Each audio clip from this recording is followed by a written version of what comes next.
This week on And You Don't Stop, we're in Los Angeles talking to artist and revolutionary screen printer Votan. Plus, we got New York's Eli Black on Rooftop Live.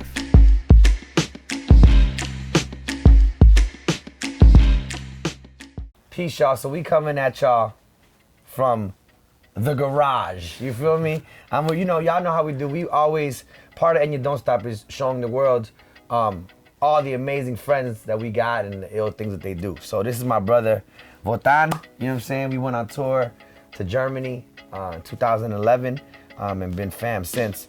But what we want to show y'all is just the culture that he represents, but also the way that he, you know what I'm saying, represents. So tell us a bit. Right now we in the lab. Like this is an exclusive. This is the one-man sweatshop. You know what I mean? But this is an exclusive. You know what I'm saying? Just look at the work that he does.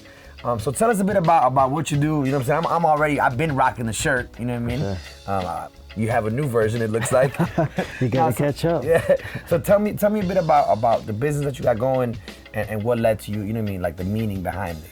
Well, I started going to school. I thought I was gonna be an architect, man. But I kind of, because I had been drawing since I was a kid, but I didn't find that to be fulfilling, man. So I dropped out of school, college or whatever.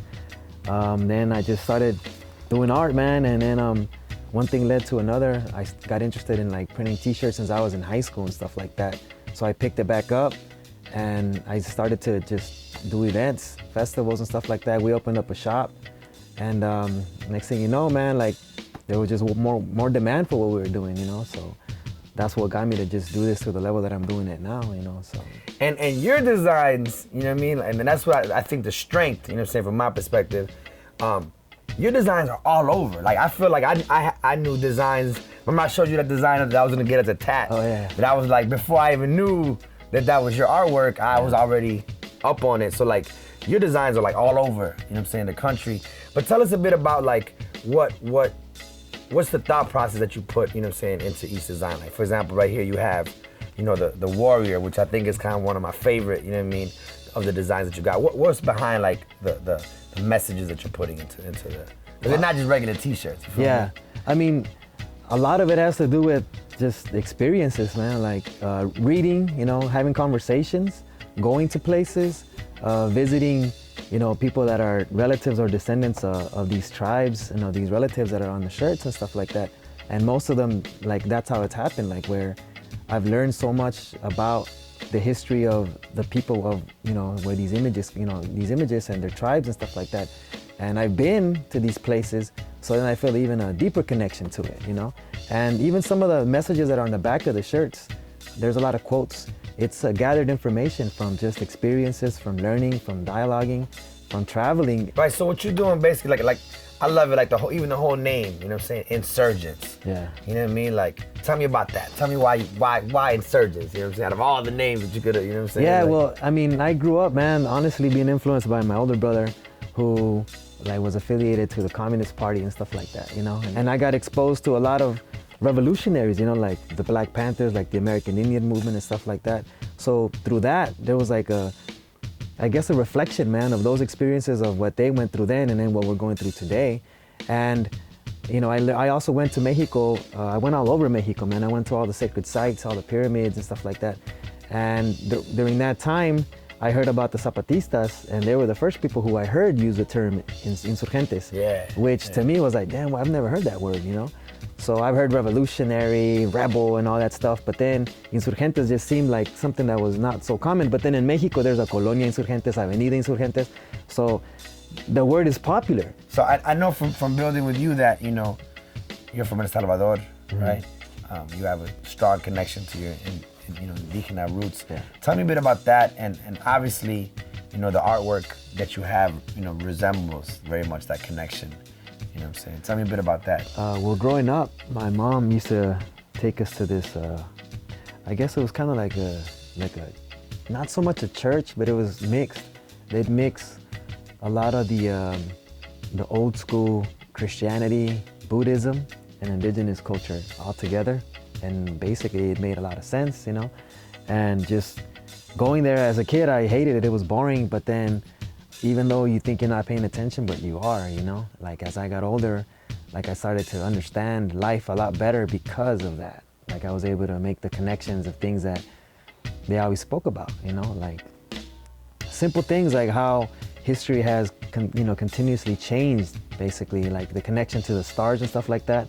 And a lot of the tribes, a lot of these men and women that are on these shirts, like that's what they were raised on. They were raised on that type of knowledge, you know. But for us living in this country, like a lot of that stuff gets erased from our history and from our traditions. So coming here and being able to identify that with actual living people, like made me connect back to my past as a kid, you know. So, and not just as a child, but like in history with our ancestors and stuff. So the image of Rosie the Riveter back in the day, like it's not just that white women were, you know, taking all these jobs up, but like traditionally, like indigenous women throughout the whole world always hold it down, you know what I mean? But because we live in America and America has been whitewashed, we only get to see that aspect of it. So what I felt like I needed to do was like represent that part of it.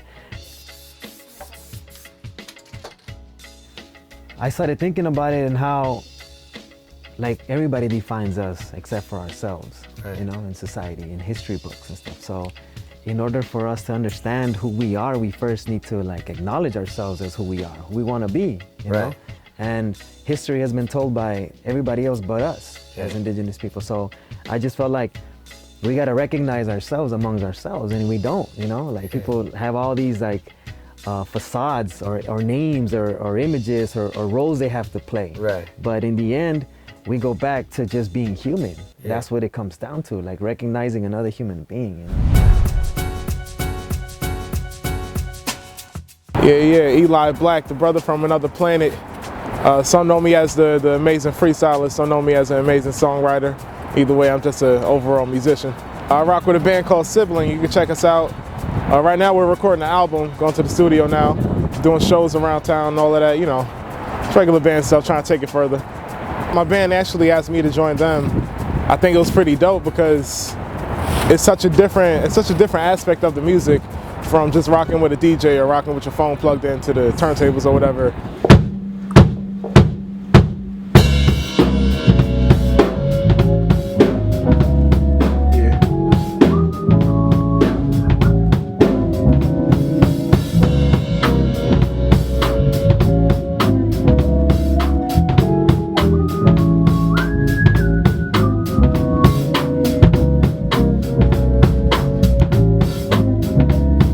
Yo, I'm a phenom, sorta like Lee Brown on the Miami Heat. I might just do a freestyle for my Grammy speech. Matter of fact, I'm going for an Oscar. You dudes as actors, you looking like imposters. You know, when you rock with a band, like the music is so much more free. You can also connect to the music more because it's coming straight from the source. Like you're right there with it, you know. It's live music. I've learned more about music from working with them. Just different ways to make music, different ways to, you know, freak beats and samples and things like that. So yeah, and I think that's necessary for hip hop as well because like especially nowadays, I know a lot of schools are canceling the music program, so you don't really see too much music going on. So it's nice to see like bands coming out and just it's different from like listening to the radio, just hearing, you know, same beats over and over. So I think the live music aspect is really necessary in hip hop. I'm like Farrakhan mixed with Barry Bonds, a prophet on steroids walking through Babylon. My tongue holds the power of an atom bomb. When I spit a rhyme, that's an earthquake avalanche. As I launch off this planet in my spaceship and shapeshift back to my regular arrangements. I just hope the way I spread love was contagious. Been through some changes and I ain't been the same since. Inner city monk sipping 40s, bumping inner city blues, trying to understand the story. If you ain't in my shoes, you won't understand the glory. Y'all been singing through the struggle ever since I was a shorty.